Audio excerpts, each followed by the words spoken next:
et mon message. Aujourd'hui, j'aimerais parler du domaine du mariage, vous savez, mais j'aimerais toucher tout, depuis les fiançailles jusqu'au mariage. Donc, j'ai essayé, je me suis dit, allez, José, il faut que tu sois gentil aujourd'hui. Donc, tu parles de ceux qui sont se fiancés, de ceux qui ne sont pas fiancés, mais aussi de ceux qui vivent dans le mariage. Et je réfléchissais à ce que j'allais apporter. Je cherchais le moment de pouvoir apporter cela. Quand le pasteur Christian nous a dit, mais on va prier pour la famille, on va parler des sujets de la famille, je me suis dit, waouh, c'est vraiment le temps idéal pour pouvoir parler de mariage. Ça fait très longtemps que on accompagne les mariés, ça fait très longtemps qu'on fait les bénédictions des ministères des mariés, ça fait longtemps qu'on a des temps de cours de préparation avec les mariages et de pouvoir apporter une certaine vision biblique, pratique, mais pas dans le quotidien, mais une vision globale biblique qui permet de prendre du recul dans la gestion de son mariage, mais aussi prendre du recul dans le choix de son conjoint aujourd'hui. Et aujourd'hui, le thème que j'aimerais partager avec vous, est-ce qu'on peut l'afficher? Le thème, c'est mari et femme, dont l'un pour l'autre. Waouh! Je crois que mon conjoint, mon épouse, je pense que, ou ton époux, ton conjoint, n'est pas seulement ton conjoint. C'est un don que Dieu t'a donné. J'aurai l'occasion de pouvoir en parler tout à l'heure et on va pouvoir bien échanger. Amen. Est-ce que ça semble être un bon plan? Vous êtes d'accord? Ok, on continue. Est-ce qu'on peut afficher le prochain verset, s'il te plaît? Abraham a perdu sa femme. Il est âgé et il veut trouver une épouse pour son fils Isaac. Vous voyez? Et il appelle son serviteur, et on croit que son serviteur, c'est Eliezer. Son serviteur, on nous parle de son serviteur le plus fidèle, et il lui donne une consigne. Vous savez, le verset est long, donc j'essaie de le découper pour prendre partie par partie. Genèse 24, Abraham dit à son serviteur le plus ancien de sa maison, l'intendant de tous ses biens, mais je te prie ta main sous ma cuisse, et je te ferai jurer de l'Éternel, le Dieu du ciel et le Dieu de la terre, de ne pas prendre pour mon fils une femme parmi les filles des Cananéens, au milieu duquel j'habite, mais d'aller dans mon pays et dans ma patrie pour prendre une femme pour mon fils Isaac. Vous savez, à la lecture de ce verset-là, on est clair, il n'y a pas d'ambiguïté que Abraham ne veut pas que son fils Isaac marie une femme cananéenne. Il est sûr.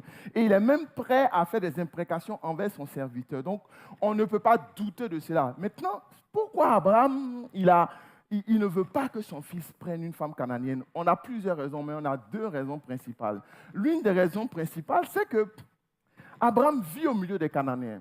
Mais encore plus, quand on retourne un peu dans l'histoire, Abraham, c'était à un arrière-grand-père très éloigné avant et après le déluge qu'on appelle Noé. Noé, un jour après le déluge, Dieu l'a restauré, il va boire. Et lorsqu'il va boire, il va être nu. Et on apprend qu'il y a un des fils de Noé qui s'appelle Cham, qui vient et qui voit la nudité de son père. Et il rigole et il dit à ses frères, hop, hop, hop, venez, papa, il a bourré, il a tellement bu et il s'amuse. Et Japheth et Sem viennent et ils sont à reculons. Donc ils protègent la nudité du père. Et Noé, à la fin, avant de mourir, il maudit son fils. Il maudit son fils. Et il dit à son fils que tes enfants, ceux de Canaan, seront esclaves des autres. Donc Abraham, il est conscient de cela. Donc Abraham, il ne veut pas. Je parle de malédiction. Ça existe. Vous savez, nous chrétiens aujourd'hui, on croit que c'est que la bénédiction qui existe. Non, non, non. La bénédiction existe, mais il y a aussi la malédiction. Et la malédiction est là. Donc Abraham, il sait, il ne veut pas que son fils prenne une femme parmi un peuple que Dieu a maudit. Il ne veut pas de problème. Et donc, c'est la raison pour laquelle il dit non, je ne veux pas que tu prennes une femme de Canaan. Je veux que tu retournes dans ma famille pour prendre quelqu'un. Deuxième point. Vous savez, quand on lit Deutéronome 18, Dieu parle à Moïse de pratiques qu'il y a à Canaan. La Bible nous parle de pratiques abominables, des personnes qui font passer les fils par le feu, des personnes qui consultent l'astrologie, donc des choses horribles qui se font à Canaan. Donc Abraham, il voit tout ça. Donc il ne veut pas. Comparons deux peuples. Parce qu'Abraham lui dit, va dans ma famille, va dans ma patrie. Et donc on a la patrie d'Abraham qui se trouve, qui est en quelque sorte en Ur et Chaldée, qu'on considère aujourd'hui être la Mésopotamie, et ceux de Canaan. Quand on compare les pratiques, il n'y a pas photo. on croit que la famille d'Abraham, on sait qu'il y a de l'idolâtrie. La preuve, dans Josué 24, je donne quelques versets rapidement, pas besoin de l'afficher. Josué, à la fin de ses jours, dit, vous savez que votre grand-père Téra et ses enfants étaient des idolâtres. Donc, on sait qu'il y a de l'idolâtrie dans la famille. Lorsque Jacob va chez Laban, qui est un des beaux-frères d'Isaac, on sait qu'il y a des terrestres, il y a des petits dieux qu'il y a dans la maison. Donc, on sait que ce sont des idolâtres.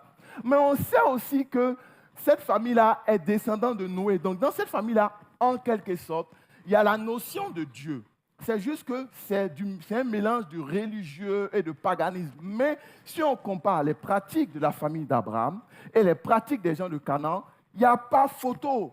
C'est vraiment différent. Et quelque chose d'intéressant, c'est que lorsque le serviteur d'Abraham, on en parlera, va aller voir la famille, lorsque Alban va le recevoir, Alban va utiliser ces mots-là, que l'Éternel te bénisse. Donc, et on croit aussi que lorsque Abraham a fait sa migration, lorsqu'Abraham a quitté la famille, Abraham a dû parler forcément de sa rencontre avec Dieu. Donc, dans cette famille-là, il y a une notion de Dieu, mais c'est qu'elle n'est pas mise en pratique, elle n'est pas complète. Mais il y a une différence donc, entre les gens de Canaan et les gens de la famille d'Abraham. C'est pour ça qu'Abraham ne veut pas que des gens qui pratiquent ces choses-là viennent dans sa famille. Donc, c'est le choix d'Abraham. C'est la raison pour laquelle Abraham ne désire pas.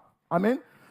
On va au prochain verset. Abraham envoie le serviteur. Et les serviteurs, ils continuent. On peut afficher le prochain verset, s'il vous plaît. Je pense que c'est Genèse 24, 10. Non, le suivant. 21, merci. L'homme regardait avec ton nom. Non, ce n'est pas cela.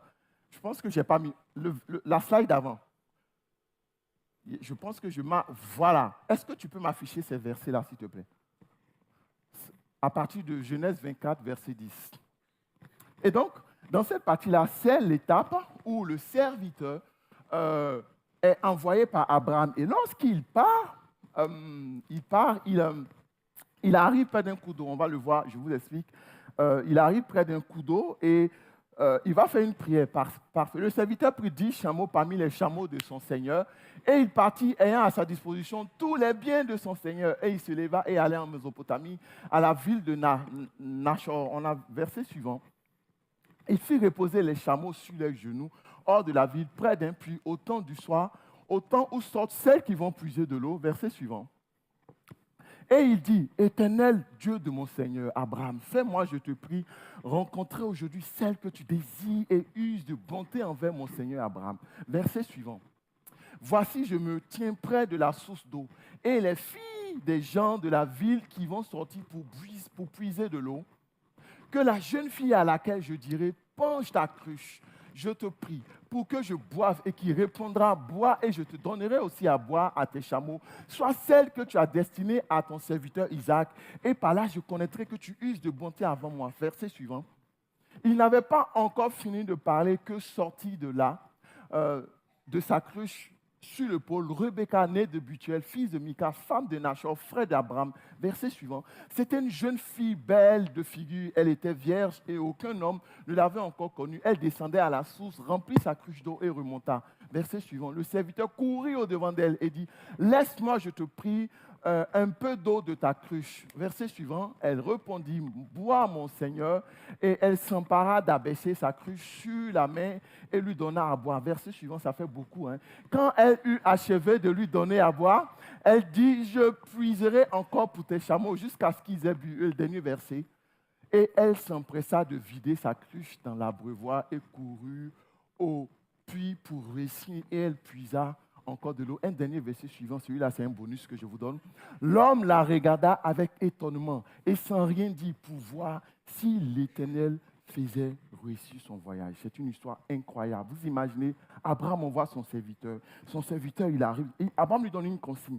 Va dans mon pays, va dans ma famille. En fait, on ne sait pas si Abraham lui dit, selon les versets, on parle de la famille biologique d'Abraham, donc la grande famille, ou selon certains versets, on croit qu'il parle de la famille élargie d'Abraham. D'autres diront non, c'est peut-être le village, parce que Nachor, qui est le frère d'Abraham, a une ville aujourd'hui. Donc le serviteur, il part. Lorsque le serviteur arrive, il se dit, il va à un puits. On pense puits, mais on pense plutôt que c'est une source d'eau. Et lorsqu'il arrive, il fait une prière au Seigneur.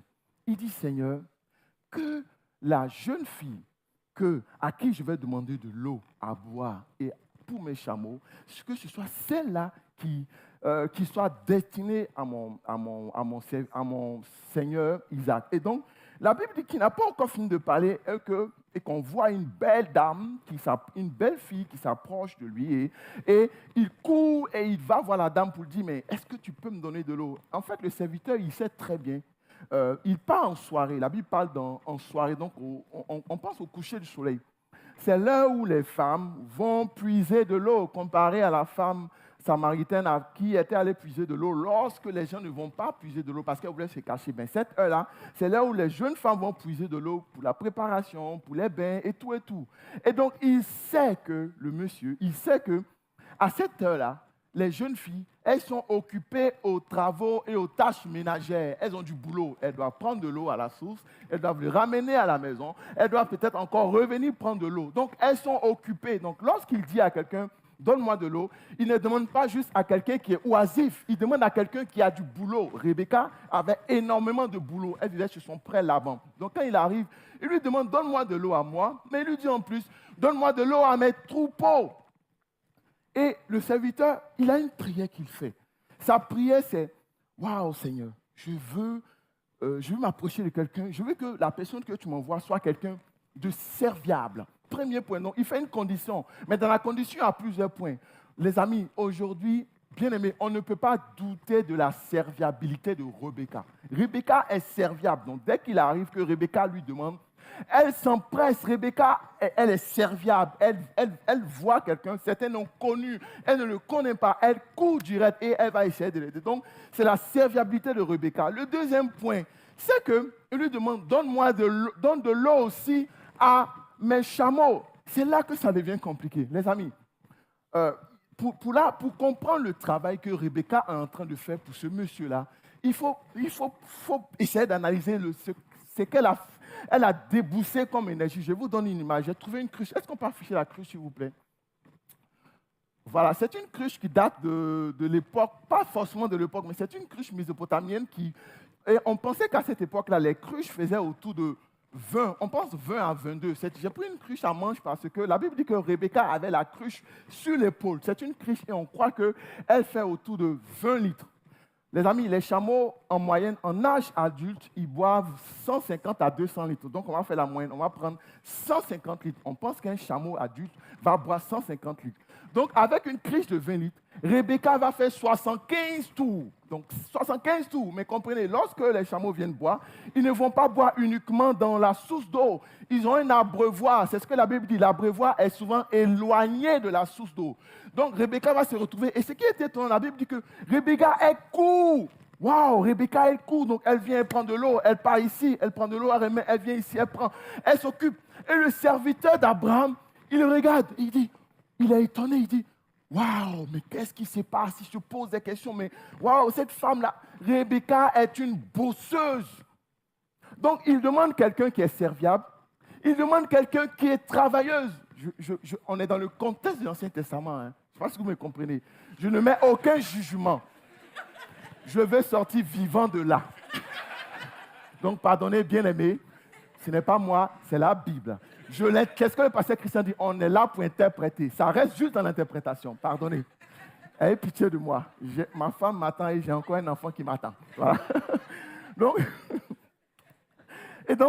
Rebecca, c'est une bosseuse, les amis. Elle travaille et elle court. Mais Rebecca, tu es occupée à faire autre chose, mais elle fait une pause à cela. Et le serviteur regarde. Il dit, waouh, il est étonné. Et il pose une question. Revenez. Est-ce qu'on peut afficher au prochain verset, s'il te plaît?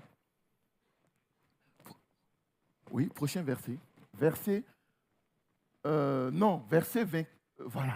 L'homme la regardait avec étonnement, sans rien dire, pour voir si l'Éternel faisait réussir son voyage ou non. Quand des chameaux eurent fini de boire, l'homme prit des anneaux de bois d'un demi-cycle et de bracelets de... Et il s'est dit, est-ce que ce n'est pas le choix de Dieu? Donc, il est en réflexion. Et il fait sortir les anneaux de sa poche. Et il lui pose une question. Est-ce qu'on peut l'afficher? Ce verset-là est important. Il lui dit, de qui es-tu fille? Dis-le-moi, je te prie. Y a-t-il une maison de ton père à la place pour faire la nuit? Et elle lui répondit, je suis la fille de Bethuel, fille de Milka et de Nachor.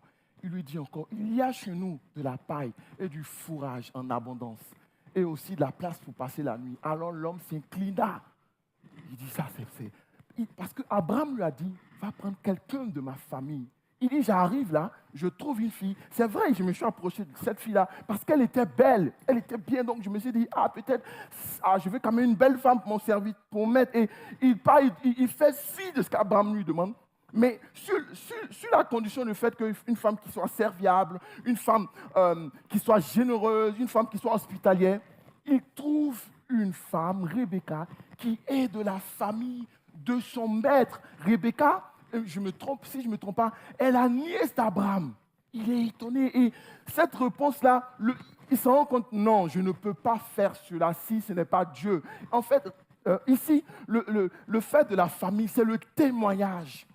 Rebecca est issue d'une bonne famille, donc il est heureux. Non seulement c'est la famille, mais il est heureux. Vous savez, quand on lit certains passages bibliques, on apprend tel fils de temps. Vous voyez un peu, tel fils de temps, tel fils de temps. Donc il est content et il se dit, c'est une bonne famille et c'est ce qu'il voulait. Les amis, tous ces éléments réunis, on se rend compte que quelqu'un ne pouvait pas faire un tel voyage et réussir un voyage et que tous les éléments s'enchaînent, tous les éléments soient précis. Si Dieu n'est pas celui qui organise cela. Les amis, Dieu est celui qui organise. Et souvent, lorsque je fais des préparations avec les mariés, on parle de ça.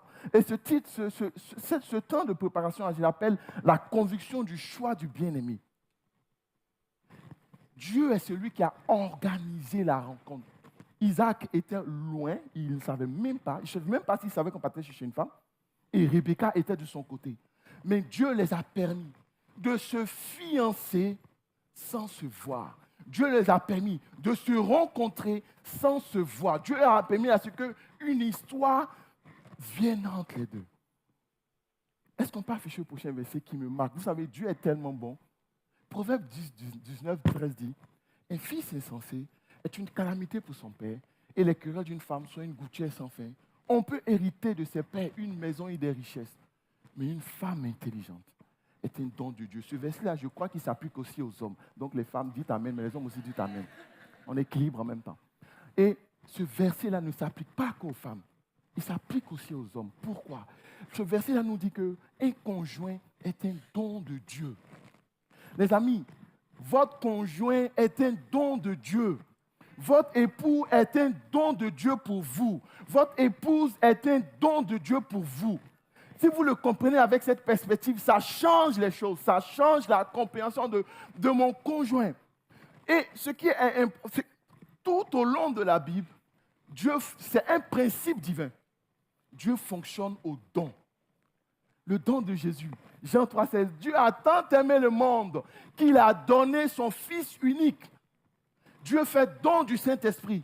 Dieu fait don de pasteurs. Dieu fait don de ministères, de plusieurs ministères. Donc, la vie de Dieu, c'est de donner.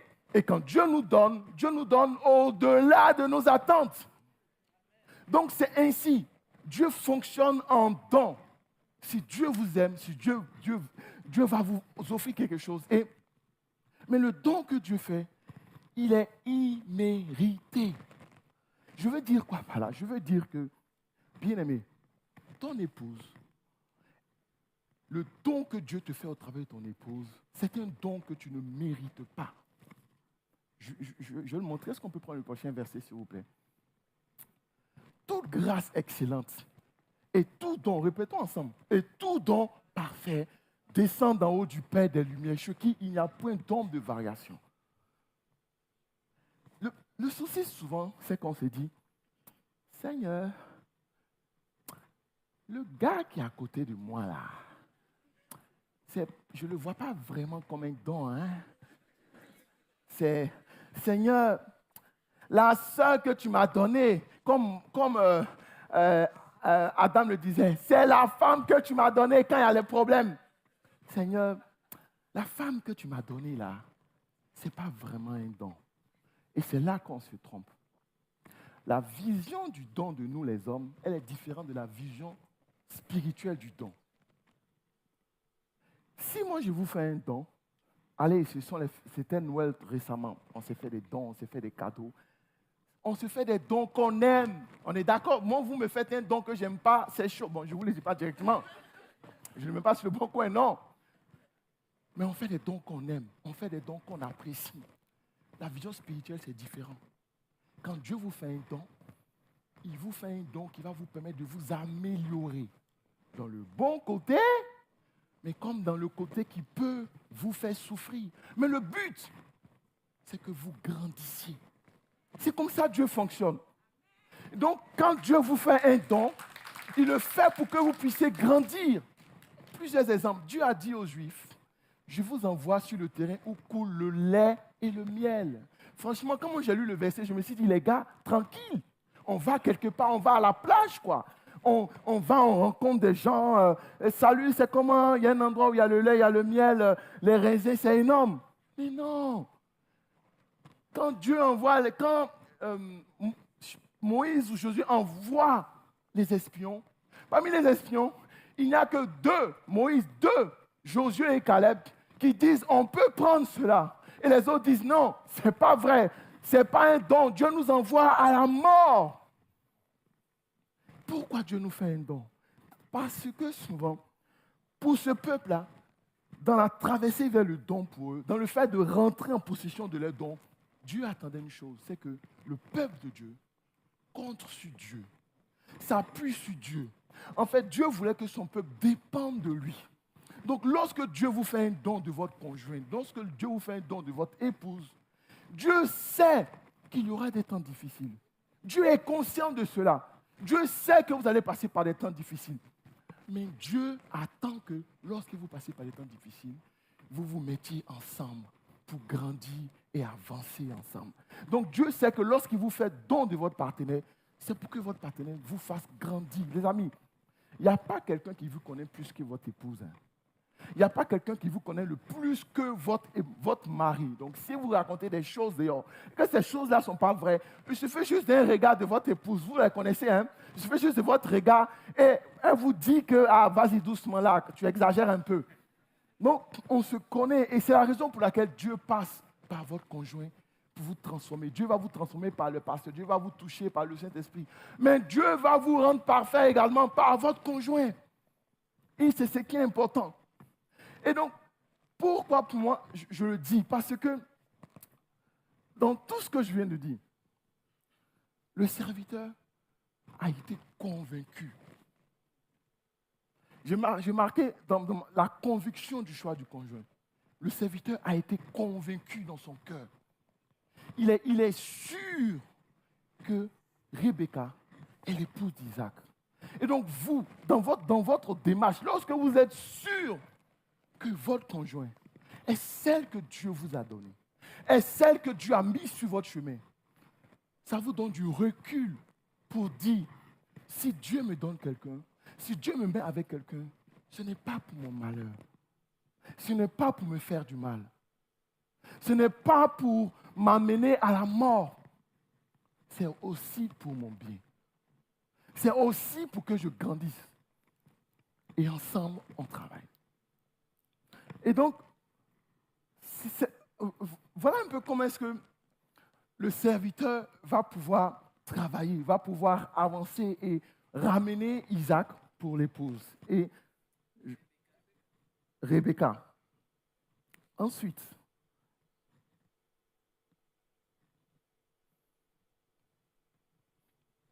est-ce que le groupe de louange peut venir? J'ai appris personnellement ce que peut être une bénédiction pour moi. J'ai appris que souvent, une bénédiction me réjouit, me fait du bien, me permet de profiter de certain nombre de choses. Mais j'ai appris aussi que souvent, une bénédiction me challenge, m'amène à être la meilleure personne de moi. Me fait sortir d'une zone de confort et m'amène à me dire, il faut que je change. Plusieurs points. Je raconte quelques témoignages, j'en ai parlé à mon épouse avant. Il y a quelque temps, j'avais fait je ne travaillais pas et j'avais fait des réclamations au niveau des impôts et le frère avec qui j'ai fait les réclamations m'a dit, José, ça se passe bien, j'avais ramené tout ce qui était don. Il m'a dit, José, normalement, là, les impôts vont te virer un certain montant. Donc, c'est sûr, José. Et j'étais content et j'ai dit à ma femme, chérie, tu sais quoi?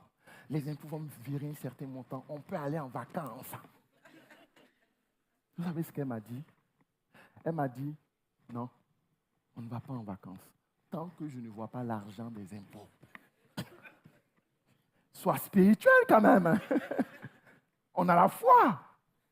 Et j'étais frustré. Franchement, je me dis, mais on a besoin d'aller en vacances. Elle m'a dit, chérie, on attend. Je n'étais pas content. Ah, tu boudes un peu limite, mais tu dis que tu ne boudes pas. Voilà, bref. Les amis, les impôts ne m'ont pas viré le montant que j'attendais.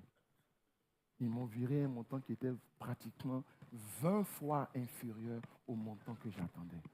Et je me suis assis. Vous savez, quand c'est comme ça, tu sais que tu as tort, mais tu ne vas pas demander pardon. Hein? Non, il ne donne pas la victoire comme ça. Et je me suis dit, Seigneur, merci. Merci de m'avoir permis de ne pas jouer le fou. Et j'ai dit à mon épouse, merci de m'avoir parlé sur ce sujet-là. Plusieurs sujets, j'ai vu mon épouse me faire des remarques et des reproches sur des sujets qui n'étaient pas bons pour moi. Et ma chair disait, non, pourquoi? Et je me suis assis. Et j'ai compris que ce n'était pas bien. Sur plusieurs domaines, j'ai compris que ce n'était pas bien. Et j'ai demandé au Seigneur de m'aider. Elle est une bonne personne. Et je suis content de ce que Dieu fait au travers de sa vie pour moi. Mais je suis content aussi de ce que Dieu fait au travers de ma vie pour elle. Parce qu'elle n'est pas juste la personne qui m'aide. Moi aussi, à mon tour, je l'aide dans des domaines. Je l'accompagne dans ces domaines-là.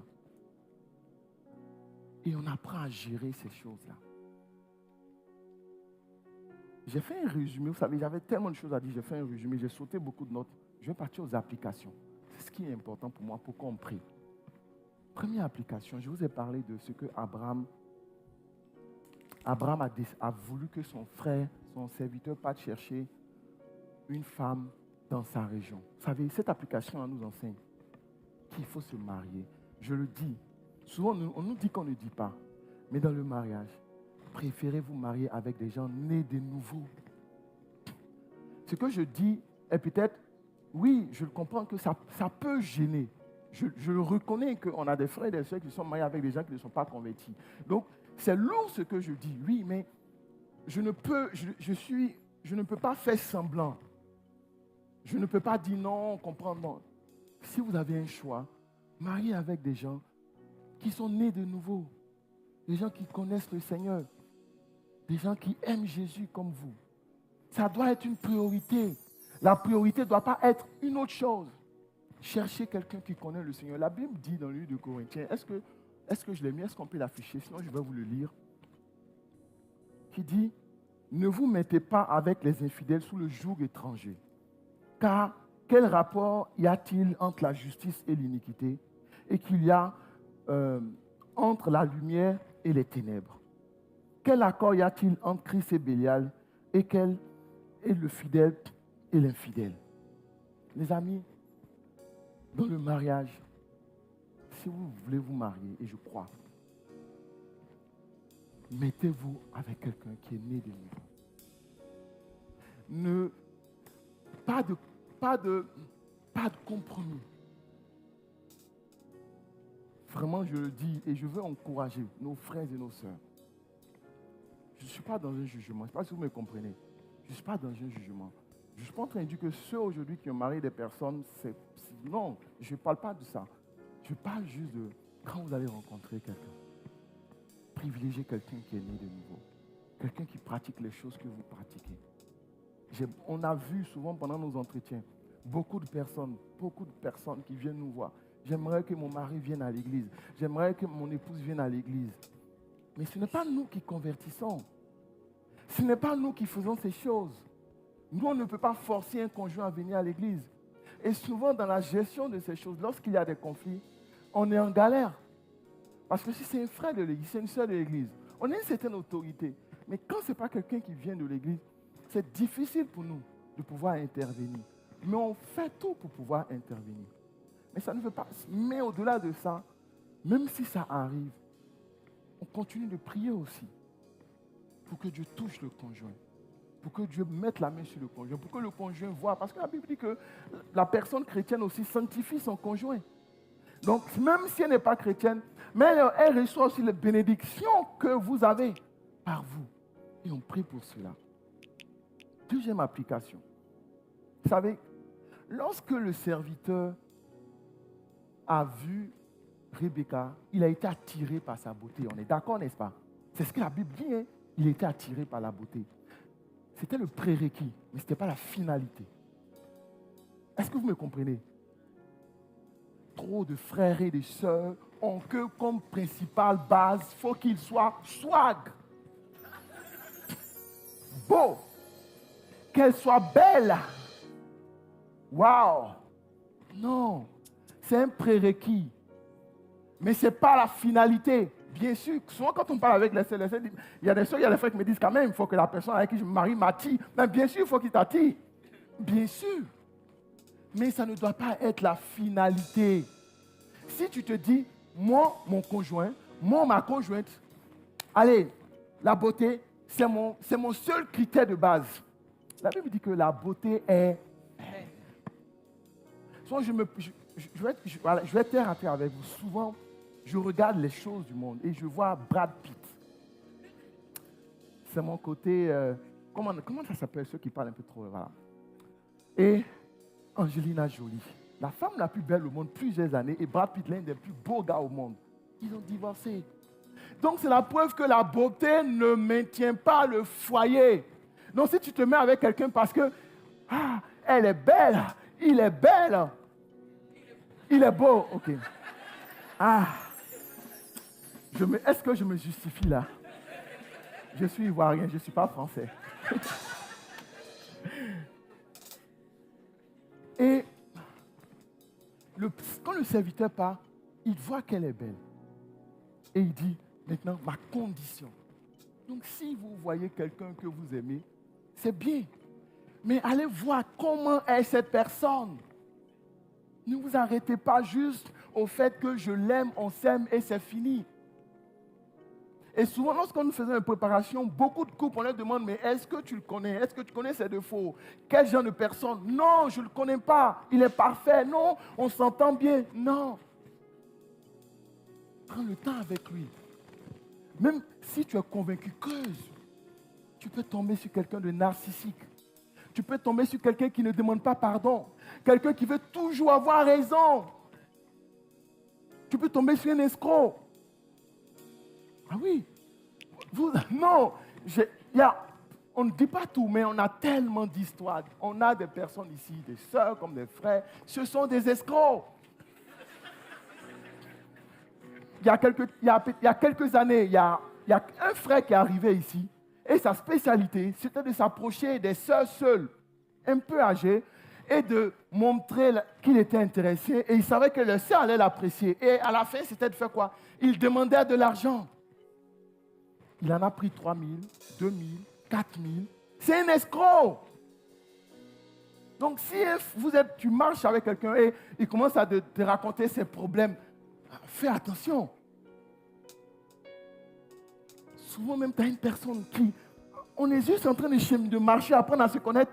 Et tu dis que tu veux avoir des rapports avec moi. C'est bizarre. Non. Tu lui dis, est-ce que j'informe le pasteur? Ça peut t'aller? Donc, prends le temps de parler, de changer avec la personne. Elle est importante. Ne t'arrête pas juste, je le connais, c'est bon. Non, ce n'est pas ça. Ensuite,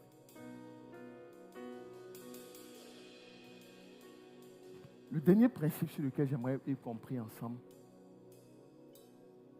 vous savez, ce qu'on remarque, c'est que plus le temps avance dans le mariage, normalement, le mariage devait être heureux. On est d'accord. Mais est-ce que c'est ce qu'on remarque forcément? Non. Aujourd'hui, plus le temps avance, c'est difficile.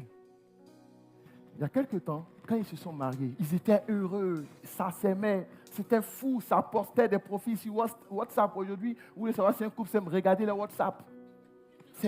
Tout est nickel là-dessus. Et avec le temps, l'amour a fait place d'un amour qui était estival à un amour hivernal. C'est froid. Avec le temps, au lieu d'être des époux, ils sont devenus des colocataires. Bien sûr, ils ont des rapports sexuels, mais ce sont des colocataires. Juste des colocataires améliorés, c'est tout. Il n'y a plus cette flamme-là entre les deux. Il n'y a plus ce qui les attire comme avant. À force d'avoir des problèmes, des conflits qu'ils n'ont pas appris à résoudre ensemble. Donc des couples qui s'aimaient au départ. Et au lieu que cet amour-là grandisse, ce couple-là est devenu froid. Pourquoi? Parce qu'ils n'ont pas appris ensemble à gérer les problèmes. L'image parfaite du mariage, c'est le jardin d'Éden. Dieu dit à Adam et Ève, cultivez le jardin. Vous savez, Dieu leur a dit de cultiver. Dieu savait qu'il allait avoir de mauvaises herbes, des épines, des ronces, des bonnes fleurs. Donc, le rôle du couple, c'est de main dans la main, dans le jardin, chercher les mauvaises herbes, identifier les mauvaises herbes, ensemble la couper et avancer. Chercher une mauvaise herbe, ensemble la couper. Quand on fait ça, qu'est-ce que vous êtes en train de faire?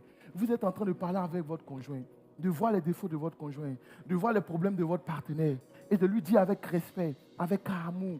Ça, ce n'est pas une bonne chose. Ça, c'est quelque chose que je n'aime pas. Vous lui dites, mais vous acceptez aussi qu'il vous dise. Vous acceptez qu'il vous dise ce qu'il n'aime pas. Vous ne cherchez pas à avoir toujours raison. Si vous fonctionnez comme ça, au fur et à mesure que le temps avance, vous allez vous refroidir. Mais si vous fonctionnez ensemble à identifier les mauvaises herbes, vous allez voir que vous allez grandir dans votre amour. C'est ce que Dieu attend de nous. Et c'est ce que Dieu veut de nous. Je parlais il y a quelque temps. Souvent, beaucoup de chrétiens s'identifient au pasteur. Mais le pasteur, il est là le dimanche. Vous ne le voyez pas à la maison. Donc, ne comparez pas votre mari au pasteur. Ne dites pas que, waouh, le pasteur, il est bien. Je veux que mon mari soit comme lui. Non, ne prenez pas cela. J'ai écouté un pasteur récemment qui disait que ça fait 20 ans de lune de miel. Et à prêcher comme si on était des personnes parfaites. C'est des déclarations mensongères pour avoir plus de followers. Et ce n'est pas vrai. Récemment, il y a eu un problème. Un des pasteurs qu'on connaît, je ne rentre pas dans la critique, je présente un cas. Un des pasteurs qu'on connaît a connu son épouse. Ça nous a tous ébranlés. On était tristes de ce qui se vivait. Et quelques temps après, on a commencé à savoir qu'il y avait des problèmes. Et même le pasteur lui-même a dit, vous savez que tous les couples ont des problèmes. Mais le pasteur, ce n'est pas ce que vous disiez quand vous prêchiez avant. Vous avez dit, vous parlez de votre épouse comme si c'était du tic-au-tac, comme si tout était nickel. Donc, ce qui fait que des frères et des sœurs, parce qu'ils vous voient, la personne se dit, mais avec mon conjoint, ça ne va pas. Et il écoute le pasteur, il voit que le pasteur est parfait, il se dit, je ne suis pas normal, il culpabilise. Et souvent, les couples vont mal parce qu'en tant que repère, on ne donne pas le bon repère. On donne un repère qui est là-haut, alors que nous, en réalité, on n'est pas là. Alors que nous sommes des hommes. Dieu désire nous changer. Mais nous sommes des hommes. Donc, est-ce que le fait d'avoir des conflits dans le couple est un problème? Non. Ce n'est pas un problème. C'est lorsque ces conflits-là perdurent que ça devient un problème. Quand il y a un problème, c'est une mauvaise herbe. Il faut la traiter, il faut s'asseoir. Il faut en parler. Il faut trouver les moyens. Vous êtes intelligent. Si vous êtes marié, c'est que vous êtes intelligent. Si vous avez su toucher son cœur, c'est que vous êtes intelligent. Donc, vous saurez prendre le temps de parler ensemble. Réfléchir, de prier, d'être ingénieux pour votre couple. C'est votre couple, c'est votre foyer. C'est votre responsabilité. Ce n'est pas la responsabilité du pasteur. C'est votre responsabilité de permettre à ce que votre conjoint soit heureuse ou votre conjoint soit heureux. C'est votre responsabilité. Ce n'est pas le pasteur qui doit le faire. Si le pasteur le fait, il se trompe. Je dis souvent au couple, la responsabilité du pasteur s'arrête à la porte du foyer. Le pasteur ne rentre pas dans le foyer. Le pasteur, il attend. Si un couple a des problèmes, il invite le pasteur. Sinon, le pasteur reste à sa place. Il prie pour eux. Mais il n'est pas là pour venir donner des consignes dans le couple. Ce n'est pas un couple à 2, c'est un couple à 3. Il y a un problème. Amen. J'aimerais qu'on prie ensemble. Vous savez, on va prier pour 2 sujets. Le premier sujet, ça va être un sujet spirituel. Aujourd'hui, l'institution du mariage est attaquée de 2 manières. Par les fondations, parce que le diable attaque le mariage, de nature le mariage, mais aussi parce que les couples sont attaqués. Parce que des couples sont attaqués, parce que Satan attaque les couples de différentes manières. Prions ensemble pour que Dieu amène dans nos couples, si tu es avec ton épouse ici, si tu veux, attrape ses mains. Si tu veux, prends-la par les mains, par la main gauche, la main droite. Et prions ensemble pour qu'il y ait la paix dans nos couples. Pour qu'il y ait la paix dans nos couples. Pour que toute tentative de l'ennemi de nous séparer, pour que toute tentative de l'ennemi pour mettre le désordre dans le couple soit annulée au nom de Jésus. Seigneur, je prie pour nos couples. Tu poses ta main. Tu poses ta main, Seigneur Jésus. Beaucoup de nos couples souvent passent par des temps difficiles. Beaucoup de nos couples, Seigneur, souvent anciens aussi, passent par des temps difficiles. Seigneur, merci pour ce que tu apportes. Tu restaures. Seigneur, je parle des couples où il y a eu une trahison, il y a eu peut-être une infidélité, il y a eu un mensonge, il y a eu des blessures, Seigneur Jésus. Restaure les couples. Restaure les couples, Papa. Apporte ta restauration. Apporte le vin nouveau, Père. Ramène la joie dans nos couples. Si tel couple avait perdu la joie de collaborer, la joie d'être ensemble, tu les restaures au nom de Jésus. Seigneur Jésus, je t'en supplie. Je t'en supplie, Papa. Je t'en supplie, Papa. Que toute attaque, toute oppression, même toute séduction, Seigneur. Souvent des couples peuvent être en froid, en palabre. Et c'est là que l'ennemi envoie peut-être quelqu'un pour séparer, quelqu'un pour séduire. Seigneur, nous les séparons. Nous annulons tout projet qui peut conduire au divorce au nom de Jésus. Seigneur, nous voulons que nos couples soient heureux en toi, bénis en toi. Seigneur, la famille est le foyer, Seigneur, est la base, Seigneur. Tu as commencé le monde par un foyer, tu as commencé le monde par Adam et Ève. Nous prions qu'il y ait de la joie. Là où il y a un problème de pardon, tu apportes le pardon. Là où il y a un problème de colère, tu apaises, Papa. Je t'en supplie. On va prier ensemble pour un deuxième sujet. Je l'ai partagé la dernière fois. Vous savez, et je l'ai dit il y a quelque temps le mardi, lorsque je parlais de reconnaissance. Souvent, quand on prie pour les personnes célibataires, nous aussi, pasteurs, nous avons notre responsabilité et on a spiritualisé, on a dit aux gens, si vous n'êtes pas encore mariés, c'est que Dieu est en train de vous préparer pour votre mariage. Oui, et la personne a 40 ans, 42 ans. Donc, au lieu de trouver des moyens pour encourager la personne et prier avec la personne, on est en train de lui dire, si tu n'es pas marié, c'est ta faute. Parce que tu n'es pas encore parfaite. Parce que Dieu va te préparer. Mais ce n'est pas notre rôle. C'est une béquille, c'est une phrase spirituelle qui ne veut rien dire. Nous prions que Dieu permette des rencontres. Nous prions pour que cette année, il y ait des percées. Nous prions pour que cette année, nos frères et nos sœurs qui veulent passer par le mariage, j'ai failli dire les eaux du mariage, mais qui veulent passer par le mariage, que Dieu puisse les bénir, que Dieu vous mette votre Rebecca sur votre chemin, que Dieu vous mette votre Isaac sur votre chemin. Ma prière, c'est que cette année, nous puissions être débordés de mariage. Débordés de mariage. Que Dieu pourvoie puissamment.